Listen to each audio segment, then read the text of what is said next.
Welcome back, everybody. So today I'm going to do another movie review, and this time it's going to be for The Matrix Resurrections. It's going to be a low effort movie review because this movie is a low effort production. So I'm a big fan of the very first original movie of The Matrix. The second and third, each one was worse than the other, but the first one was the one I liked the most, and I've watched it quite a few times. The Animatrix was the other one that I really liked. And if you guys have not seen The Animatrix, I very much recommend watching that one. So, without further ado, let's get this over with. The Matrix Resurrections. There might be spoilers in the video.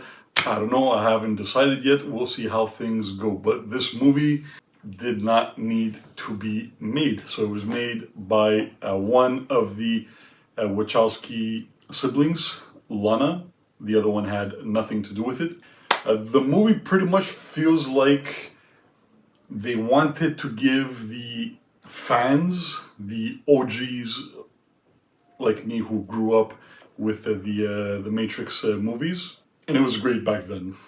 So it was like they wanted to give the fan service, but at the same time they wanted to give the modern social politics, and that was very, very apparent from the get-go of the movie.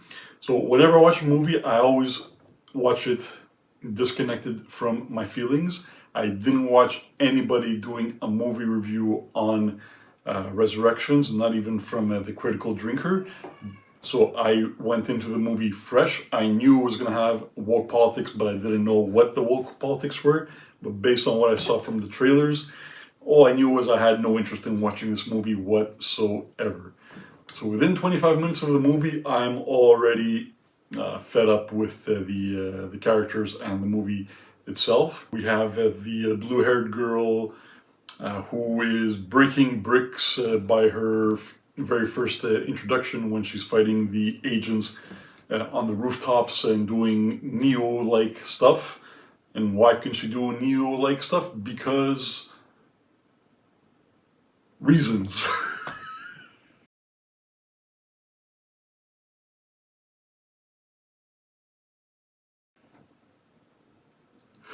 Jeez. So right off the bat, we're introduced to knockoff Morpheus, or as I call him, not Morpheus, blue-haired girl, and the agents. So I'm not gonna go scene by scene what happens in the movie. I'm just going to give the gist of what I thought of the movie. Things I did not understand were how they used the pills in this movie. It's almost as if the pills were actual drugs.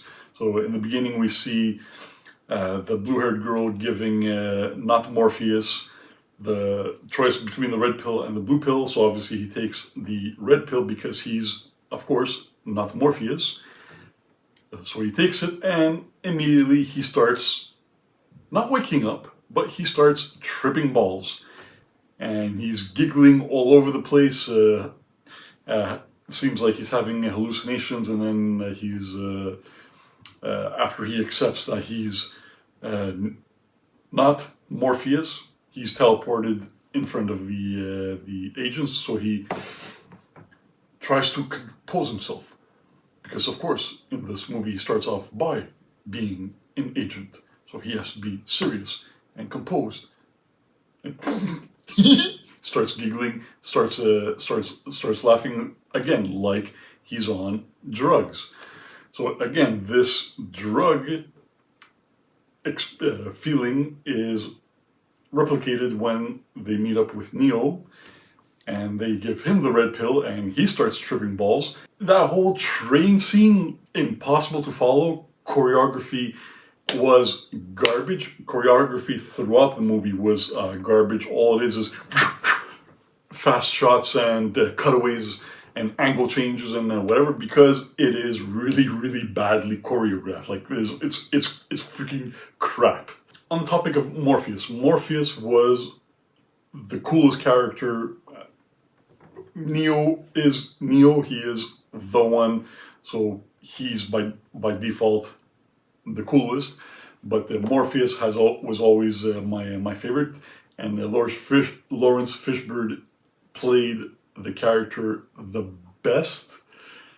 I don't know what direction, why they decided to take the character of Morpheus the way he was and change him to being a very theatrical and performance and flamboyant and very fluid and very mobile character, and cracking quite a few jokes throughout the movie. So the whole thing with Morpheus, they sometimes do a scene where he's acting like our original Morpheus, and then other scenes where he's the modern day Woketheus. That's it. That's what it is. It's Woketheus. Jesus Christ, that's terrible. That whole fighting scene when they're in the other simulation, where Neo and Woketheus are fighting on the little island. That choreography as well, complete trash, complete garbage. A lot of cutaway scenes. Of course, Keanu Reeves is almost 60, so he's not going to have the same energy he's going to have. But then when you compare his performances in the other movies, like the John Wick movies, the last one I think was like a year or two ago, very energetic, very strong performances in all of his action scenes. And when you put them side by side with this one, which I will not, because this is a low effort movie review for a low effort movie. So if I remember correctly, in the original movie, the scene where Neo is fighting Morpheus, not Woketheus, but Morpheus in the original Matrix, there was this, I think Morpheus ditched his shirt, but it was not in the way that they played it out in the this movie. Was more of a machismo kind of thing, like man-to-man combat, whereas this one, it was very, very artsy and very off-putting, especially because when you watched and you grew up watching the original Matrix, that scene plays out in the back of your mind while you're watching the new one, and it's very off-putting. It's very off-putting, and then by the end of it, Neo, because he loves Trinity, because Trinity is his bae, is his one and only. By the end of the movie, the whole thing between Trinity and Neo is like a teenage girl's idea of a romance movie. It was so freaking terrible. Like they unite at the end. She has a husband in the fake world, and he's going to make her choose between her husband and her two children, or him, Neo, the one. Okay, maybe the family and her husband are, by the way, his name is Chad, so maybe they are constructs of the Matrix, and maybe they might not be real. I don't know about that, but let's say they were real people, just like the other people were real in this simulation. He's there to drive a family. Neo is literally there to drive a family apart.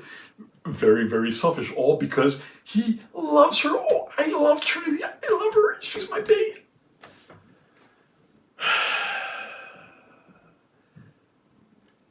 Other characters that I didn't understand. Niobe. What the hell happened to Niobe? She was such a cool character. Niobe was played by the by the wife of the simp Will Smith, Jada Pinkett. She was actually such a cool character, like in the original movies. Like she was such a cool character that they even included her in the game. I think it was on PlayStation 2. And this one they made her to be such a old and decrepit character, barely able to walk. Yet we're supposed to believe that she's able to control and command an entire country of people, and with such. Okay, look, I want to try and pick some positives about the movie, some things that I liked. So the movie was low effort. It was made by half the Wachowski siblings. Lana, the other one had nothing to do with it. So there were some really good ideas in this movie, like the whole thing with the machines battling with amongst each other, and also the machines fighting with alongside with the humans. That was a very cool idea. And the other thing that I really liked about the movie was Neil Patrick Harris. Honestly, if it wasn't for Neil Patrick Harris, I don't think I would have been able to finish the movie. His acting was great.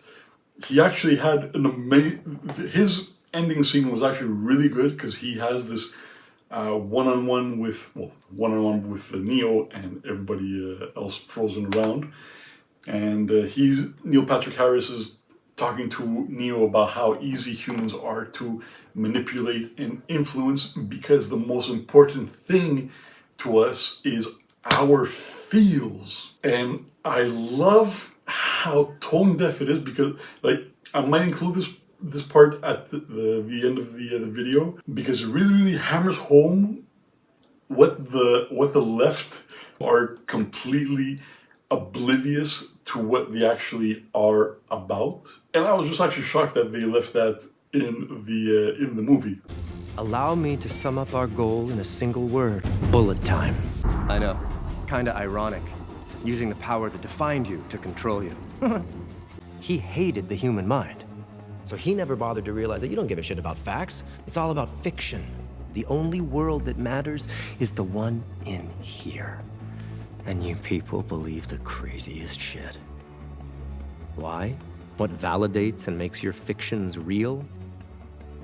Feelings. Here's the thing about feelings. They're so much easier to control than facts.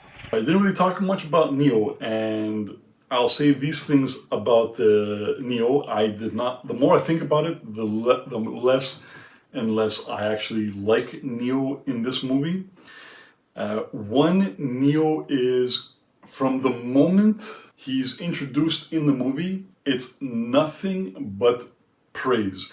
And throughout the entire movie, 2 hours and 34 minutes, if I'm not mistaken, it's constant praising, and he's constantly accepting the praising. There's one part of the movie that will stick out to me the most for Neo, was when he's being jailed and one of his captors is with him in the elevator, and he literally turns to Neo and says, "Wow, I never thought that I'd be meeting a legend." And instead of Neo being bashful or "come on, stop, you're embarrassing me," Neo takes the compliment of the legend and he initiates a handshake, acknowledging the praise. Like, bro, be a little bit humble. There's no humbleness to the character. It's all about him, and it's all about what he wants, which is Trinity, because it's all about his feels. And throughout the entire movie, he acts like a schizophrenic, not being able to tell the difference between the real world, the fake world, and things like this. Like,